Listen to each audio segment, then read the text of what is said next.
राजस्थान में आपत्तिजनक नारेबाजी और भड़काऊ भाषण मामले में आपको बता दें कि अजमेर दरगाह के खादिम गौहर चिश्ती को हैदराबाद से गिरफ्तार कर आज सुबह अजमेर लाया गया और जिसके बाद पुलिस ने प्रेस कॉन्फ्रेंस कर गौहर चिश्ती से जुड़ी पूरी जानकारी दी। पुलिस का कहना है कि गौहर के करीबियों से पूछताछ हो रही है और उसकी क्रिमिनल हिस्ट्री खंगाली जा रही है। 17 जून को भड़काऊ भाषण देने के बाद से ही गौहर फरार था।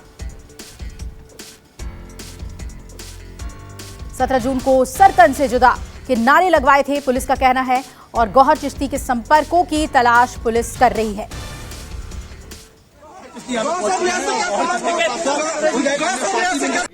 17 जून को अजमेर के दरगाह इलाके के अंदर एक मौन जुलूस निकाला गया था, जिसके अंदर कुछ असामाजिक तत्व के द्वारा विवादित भाषणबाजी की गई और जो जुलूस की शर्तें हैं उनका उल्लंघन किया गया। इसके आधार पे 162/22 दरगाह थाने के अंदर मुकदमा दर्ज किया गया, जिसमें 4 मुलजिम पहले अरेस्ट किए गए थे और उसमें एक जो मुख्य मुलजिम है गौहर चिश्ती, जिसने भाषणबाजी की थी, वो यहाँ से फरार हो गया था। इसके बाद में हमारी जो टीम है वो टेक्निकल सपोर्ट से और जो मुखबिर तंत्र को सक्रिय करके उसको कल हैदराबाद के अंदर से उसको जो गौस महल इलाका है वहाँ से उसको डिटेन किया गया और उसको अरेस्ट किया गया है। उसको जो शरण देने वाला है उसको भी डिटेन किया गया है और उससे पूछताछ की जा रही है और उसका क्या योगदान है इस पूरे घटनाक्रम के अंदर उसको भी किया जा रहा है। आज अभी गौहर चिश्ती को पुलिस है वो कोर्ट के अंदर पेश करेगी, उसके बाद में पीसी रिमांड लेगी और इसके बाद में इसके संबंध में विस्तृत अनुसंधान किया जाएगा कि इसका किस किस घटना में और कहाँ कहाँ क्या क्या लिंक है। पीएफआई और दावत इस्लाम का एक्टिव मेंबर है, क्योंकि इसके कई वीडियोस आए भी हैं। अभी जांच की जा रही है इस मामले में। और चलिए अब आपको सुनाते हैं गौहर चिश्ती के वो जहरीले बोल जिसके बाद पुलिस को उसकी सरगर्मी से तलाश थी।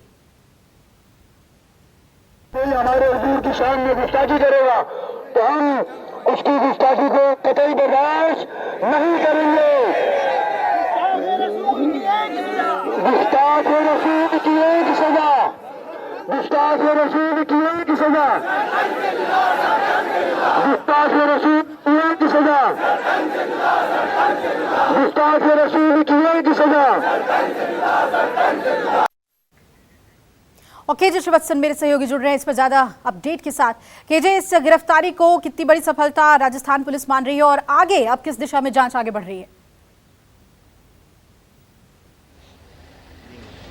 जी देखिए, राजस्थान पुलिस की एक बड़ी सफलता, लेकिन उसकी चुनौतियां खत्म नहीं हुई है, क्योंकि अभी गौहर चिश्ती से कुछ ऐसे राज उगलाए जाने हैं जिसका इंतजार न केवल उदयपुर की जो बर्बर हत्याकांड था उससे तार जुड़े हुए, बल्कि पीएफआई और पाकिस्तान में ट्रेनिंग के लिए लोगों को भेजने जैसे मामले भी शामिल हैं। एक बात तो तय है कि राजस्थान पुलिस की कोशिश यही होगी कि क्या उदयपुर हत्याकांड से गौहर चिश्ती का कोई लेना देना था या नहीं था, क्योंकि नफरती बयान के मामले में उसे गिरफ्तार जरूर किया गया, लेकिन यह बात भी सामने आई है कि गौहर चिश्ती से मिलने ही करीब 175 किलोमीटर दूर कन्हैया लाल के हत्यारे रियाज अत्तारी और मोहम्मद घोष अजमेर आ रहे थे और उसी दौरान उन्हें राजसमंद में पकड़ लिया गया। क्यों मिलने आ रहे थे? क्या गौहर चिश्ती खुद भी उदयपुर गया था? तो इस तरह की तमाम बातें हैं, लेकिन उससे भी बड़ी बात है, एक बार यदि राजस्थान पुलिस की पूछताछ खत्म हो जाती है तो एनआईए के से रेडार में ही आ जाएगा, क्योंकि एनआईए भी कुछ ऐसे ही सवालों के जवाब इससे जानना चाहती है, इसके पीएफआई कनेक्शन के बारे में जानना चाहती है। और सबसे बड़ा सवाल तो यह है कि यह केवल हैदराबाद ही क्यों बचने के लिए गया, किसके भरोसे गया और किस कारण से गया था? इसको वहां पर क्या उम्मीद थी कि कौन इसे बचा लेगा, राजस्थान पुलिस या एनआईए के शिकंजे से? यह भी एक बड़ा सवाल है और यही कारण है कि जिसने इसे पनाह दी थी एहसानुल्लाह, उसे भी राजस्थान पुलिस ने अपनी हिरासत में ले रखा है और उससे भी पूछताछ की जा रही है। कुछ सिम इसके पास से मिले। इसके अलावा साल 2020 की घटना जिसमें ये अजमेर में सेना के कुछ ठिकाने सीआरपीएफ के ठिकानों की फोटो ले रहा था, वीडियोग्राफी कर रहा था, वह किसको भेजना चाहता था? पाकिस्तान में क्या इसके कोई आका है? इसका फाइनेंशियल ट्रांजैक्शन क्या पाकिस्तान से कहीं ना कहीं कुछ लिंक जुड़ा हुआ है? तो तमाम तरह के सवाल हैं। न केवल राजस्थान पुलिस उसका जवाब उगलवाने की कोशिश करेगी, बल्कि उसके ठीक बाद एनआईए की कोशिश भी होगी कि वह गौहर चिश्ती को अपनी रिमांड में लेकर पूछताछ करे। फिलहाल तो अजमेर के इस कृष्णगंज थाना पुलिस में गौहर चिश्ती को कल रात से ही रखा हुआ है। जैसे ही उसे हैदराबाद से गिरफ्तार किया गया था, जयपुर फ्लाइट में लाया गया और वहां से जयपुर से सीधा अजमेर लाया गया।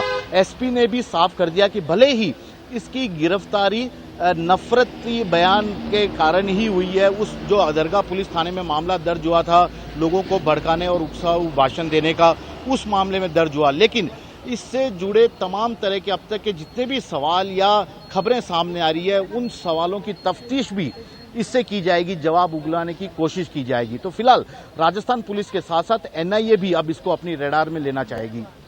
जी बिल्कुल, और इसके बैकग्राउंड के बारे में भी कुछ और जानकारी निकलकर सामने आ रही है कि कुछ और मामले इसके खिलाफ दर्ज थे, और हैदराबाद में किस तरीके से छुपकर ये शख्स रह रहा था। जहां तक हैदराबाद की बात है तो अजमेर के एसपी ने चुनाराम जाट हैं, उन्होंने एक प्रेस कॉन्फ्रेंस में जब सवाल पूछा गया तो बताया था कि अजमेर यहां से सीधा 1 जुलाई को ही हैदराबाद चला गया था। हैदराबाद के बेगम बाजार इलाके में यह अपने एक साथी के साथ रहने लगा था, वेश बदल कर रह रहा था, पहचान छुपाकर वहां पर रह रहा था। लेकिन सबसे बड़ा सवाल अजमेर पुलिस के सामने यही है कि यह अजमेर दरगाह का खादिम है और इसके पूरे देश में कई लोगों से ताल्लुकात होंगे, तो ऐसे में यह केवल हैदराबाद ही क्यों गया, किस कारण से गया और किस भरोसे के साथ गया, ये एक बड़ा सवाल है और इसी का जवाब उगलवाने की अजमेर पुलिस कोशिश करेगी। चूंकि खादिम लोग होते हैं, दरगाह में आने वाले लोगों को जियारत कराते हैं, ये लोग पूजा पाठ का इनका काम होता है, धार्मिक पद्धति को निभाने का काम होता है, लेकिन इस तरह के नफरती बयान एक बार नहीं बार बार देने के कई बार इसके बयान भी सामने आ चुके हैं। सेना के ठिकानों की वीडियोग्राफी कोई छोटी बात नहीं होती है कि सेना और सीआरपीएफ का ठिकानों की कोई वीडियोग्राफी क्यों करेगा, उसके खिलाफ मामला भी 2020 में दर्ज हुआ था। तो अब ऐसे मामलों की भी जांच होगी, क्योंकि पीएफआई कनेक्शन सबसे बड़ा है, दरगाह के कई खादिमों का पीएफआई के साथ वीडियो भी सामने आया है, तो क्या पीएफआई जैसे संगठन के साथ इनका कोई जुड़ाव बिल्कुल, है या बिल्कुल नहीं? श्रीवत्सन, यानी किसका संरक्षण मिल रहा था और क्या हत्याकांड का मास्टरमाइंड है गौहर, इन तमाम बातों की जांच हो रही है। अब अगली नमस्कार, मैं हूं मानक गुप्ता। अगर आपको हमारा ये वीडियो पसंद आया हो तो इसे लाइक और शेयर जरूर करें, और हां, हमें सब्सक्राइब और फॉलो करना ना भूलें ताकि आप देश और दुनिया की कोई खबर मिस ना करें। तो जुड़े रहिए हमारे साथ और देखते रहिए न्यूज़ 24।